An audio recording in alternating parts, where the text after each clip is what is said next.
Hey, sup, broski? Oh my god! Oh wait, that's just your face. Never mind. False alarm. Hey guys, welcome to tutorial of Halloween effects. Except today we're going over bullet holes. Forgive me today if I cough a bit. I'm kind of going through strep throat, so not fun. I hope I get better before the 31st. Okay, today you will need certain basic materials. First you will need some fake blood, liquid latex, some Q-tips, a couple of them, a little palette to work off of. I like to use the top of those little CD cases. So if I ruin it, I'm kind of wasting, 3 cents? A little bowl, preferably disposable bowl, and a hair dryer. Oh, and also, I almost forgot, tissues. Oh, and look who came to join us today. It's Rango. Say hi, Rango. So basically, today the type of wound we're looking for is a bullet hole. So as you can see, it looks pretty realistic. It's kind of old now, so I need to touch up some of the paint on it. But I gotta make 5 more of these, and I'll be making 1 more of these today and showing you guys how to do it. First, what we're gonna do is we're gonna get a Q-tip. We're gonna get some liquid latex. Now I suggest you don't do this over carpet, like I'm doing. But since I trust myself and I know I'm not gonna spill it, oh well, you know? So basically what you're gonna do is you're gonna dip your Q-tip into the liquid latex, and you're gonna then make a circle on your palette. Not too thick, but basically the circle is gonna be the basic size you want the entire thing to be. It doesn't have to be the size of the actual hole, but the skin around the hole. You need something to help attach it on, and that's one of them. Okay, so you're gonna want to put your Q-tip in your bowl, screw the cap back on your lid pretty tight. Next, we are going to now hit it with the blow dryer, and this will actually speed up the drying process by like half.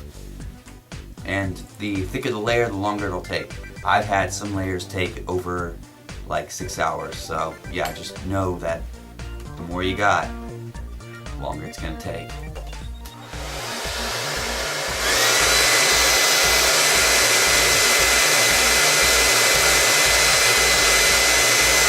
Okay, that's it. Took maybe about 6 seconds. Now, we're gonna do it again. About, I would say, 3 or 4 times. So we got about maybe, actually 5 layers. I'd go pretty safe with this and just say, just go 5 layers. Okay, well basically now, I put in my 5 layers. As you can see, it's about that big. It's a little still wet right here. Now I'm gonna put on another layer. But before I do that, I'm gonna wanna get some tissue. Basically what you're gonna do is you're gonna get tissue. And you're now going to rip the tissue in half. You know how they make tissue like 2 layers?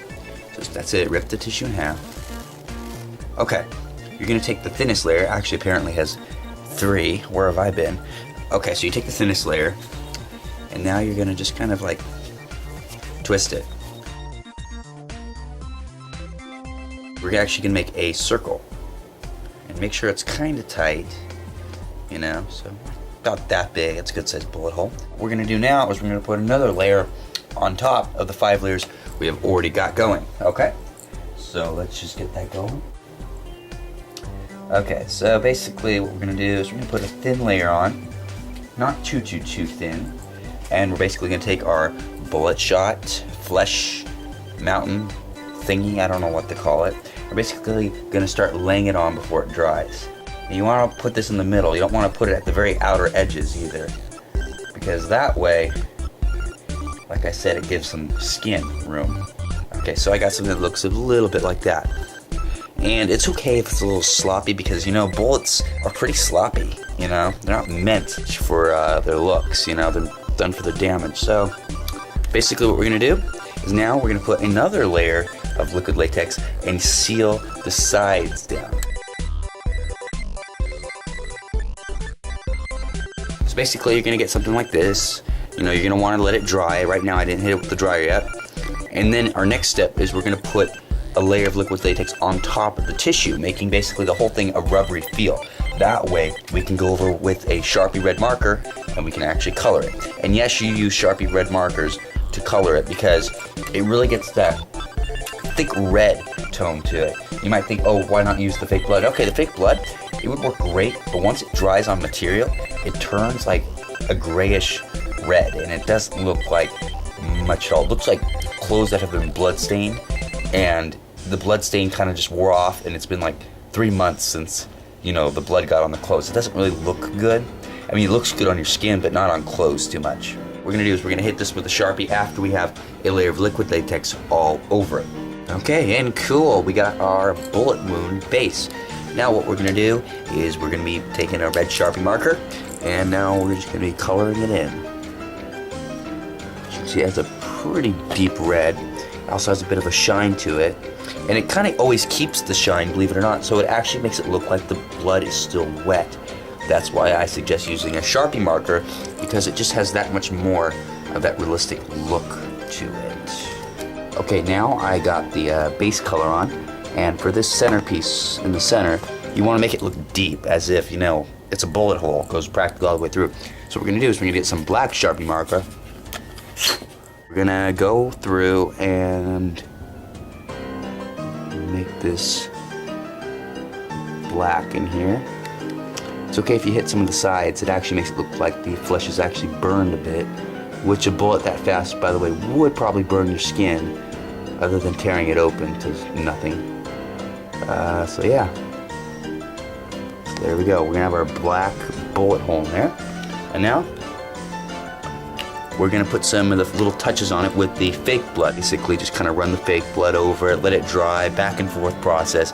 This is a pretty quick, actually, latex wound. Bullet holes aren't that hard. They just take a little patience and a little, you know, delicacy when it comes to it. Just touch it up a bit, and it should look pretty cool. Okay, and here's our bullet wound. It actually looks pretty good. This one's a bit darker because it's had, you know, time to dry. And I also put makeup on this as well, because I tried putting this on. That's the reason why it's a lot darker, because it has makeup still left on it. Okay, so now the next step is to pull this off. Now basically what you do is you carefully go out the edges with your nail or a knife, and you slowly peel up on the latex, the 5 layers that you put down. Now why I said 5 layers is so you have enough, it's thick enough for you to rip off.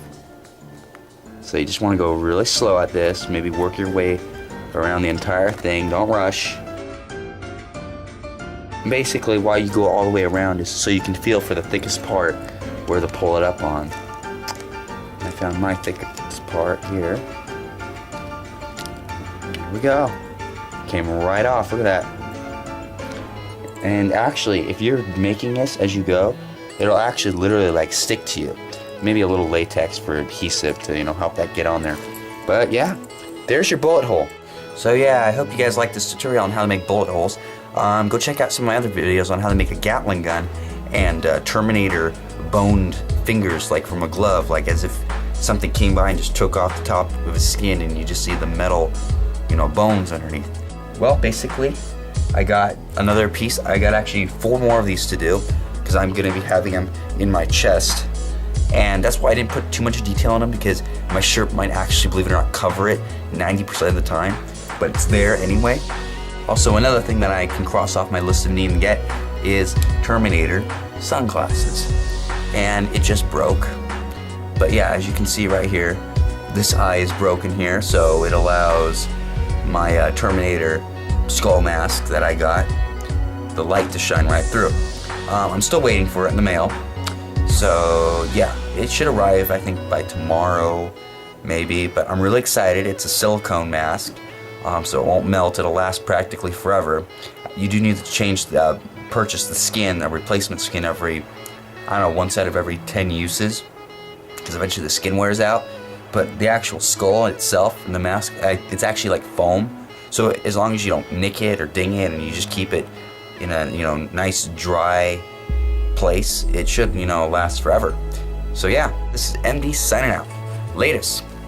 I heard you can get high from smelling Sharpies. I wonder if that's true. Well,